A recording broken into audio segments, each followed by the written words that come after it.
آپ نے اکثر کتابوں میں ایک جملہ پڑھا ہوگا، مسلمانوں کا سنہری دور۔ اس کا مطلب کیا ہوا؟ اس کا مطلب ہے 7ویں صدی سے لے کر 13ویں صدی تک کا وہ زمانہ کہ جب دنیا بھر کا علم، دولت اور طاقت مسلمانوں کے پاس ہوا کرتے تھے۔ اب مزے کی بات یہ ہے کہ اس سے زیادہ عموماً کوئی بتاتا بھی نہیں، کوئی ڈسکس نہیں کرتا۔ مثلاً علم کی بات کریں تو مسلمانوں کے پاس کیا کیا علوم ہوا کرتے تھے۔ الفارابی کا نام تو آپ نے سنا ہی ہوگا۔ یہ دمشق میں رہنے والے ایک مسلمان سائنسدان تھے جنہوں نے موسیقی اور آواز کی لہروں پر بہت زبردست کام کیا۔ الفارابی نے ایک بانسری بنائی جس کا نام تھا القانون۔ اب یہ بات بڑی زبردست ہے اور ہو سکتا ہے کہ اس پر آپ کو یقین بھی نہ آئے، لیکن تاریخ کی کتابوں میں یہ واقعہ موجود ہے۔ ایک مرتبہ الفارابی کے وقت کے امیر سلطان سیف الدولہ نے اپنے دربار میں کچھ میوزیشینز یعنی موسیقاروں کو بلایا اور ساتھ ہی الفارابی کو بھی مدعو کیا کہ ذرا آپ بھی آ کر ان موسیقاروں کا ہنر پرکھ لیں۔ الفارابی آئے، موسیقاروں نے اپنی دھنیں بجانی شروع کی اور جیسے جیسے وہ دھن بجاتے چلے گئے، الفارابی کے چہرے پر ناگواری کے آثار نمایاں ہوتے چلے گئے۔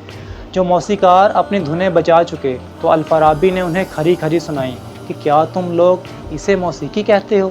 اور پھر الفارابی نے اپنے ہنر کا مظاہرہ کرنا شروع کیا۔ انہوں نے القانون نکالی، اسے بجانا شروع کیا اور انہوں نے ٹوٹل 3 دھنیں بجائیں۔ پہلی دھن پر دربار میں موجود تمام لوگ ہنس پڑے، دوسری دھن پر تمام دربار والے رونا شروع ہو گئے اور تیسری دھن پر اسے سننے والے تمام لوگ وہیں اپنی جگہ پر بیٹھے بیٹھے سو گئے۔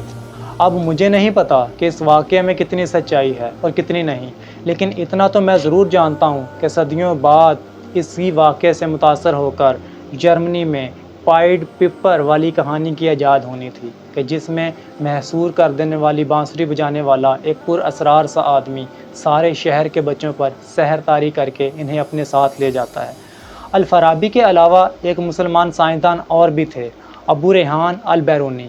کہتے ہیں کہ ایک مرتبہ ابو ریحان وقت کے بادشاہ سلطان محمود غزنوی کے دربار میں بیٹھے ہوئے تھے کہ وہاں نارتھ پول کا سفر کرنے والا ایک تاجر آیا اور اس نے بتایا کہ جہاں سے میں آیا ہوں وہاں کے لوگ جانوروں کی کھالیں پہنتے ہیں، برف میں سوراخ کر کے مچھلیاں پکڑتے ہیں، وہاں سفید رنگ کے ریچھ گھومتے ہیں اور گرمیوں میں وہاں سورج کبھی غروب ہی نہیں ہوتا۔ یہ سن کر سلطان نے کہا، یہ کیسے ممکن ہے؟ اور اگر یہ ممکن ہے بھی تو وہاں کا شخص مسلمان کیسے ہو سکتا ہے؟ اور تب ابو ریحان البیرونی کھڑے ہوئے اور کہنے لگے کہ ایسا بالکل ممکن ہے۔ سورہ کہف میں ذوالقرنین کا بھی تو واقعہ آتا ہے کہ جہاں ذوالقرنین ایک ایسی جگہ پہ پہنچے تھے کہ وہاں کے لوگوں پر ان کا سورج کبھی غروب ہی نہیں ہوتا تھا۔ یعنی بیسیکلی البیرونی نے الکہف کی آیت نمبر 90 کا مفہوم بتایا تھا۔ لیکن جس بات کی طرف میں آپ کو لانا چاہ رہا ہوں وہ البیرونی والے واقعے جتنی ہی زبردست اور الفارابی والے واقعے جتنے ہی انبیلیویبل ہے۔ اور مزے کی بات یہ ہے کہ وہ ہے بھی سورہ کہف والے ذوالقرنین کے متعلق ہی۔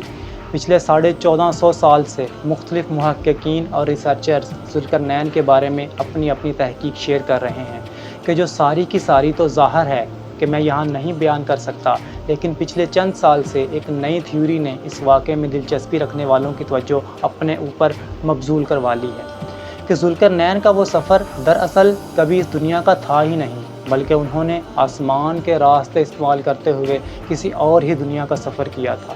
اب ذوالقرنین کے واقعے پر ویسے تو میں ایک پورے کا پورا سیزن بنانے کا سوچ رہا تھا، لیکن مجھے اس پر سیزن بنانا چاہیے یا نہیں یہ آپ لوگ بتائیں گے۔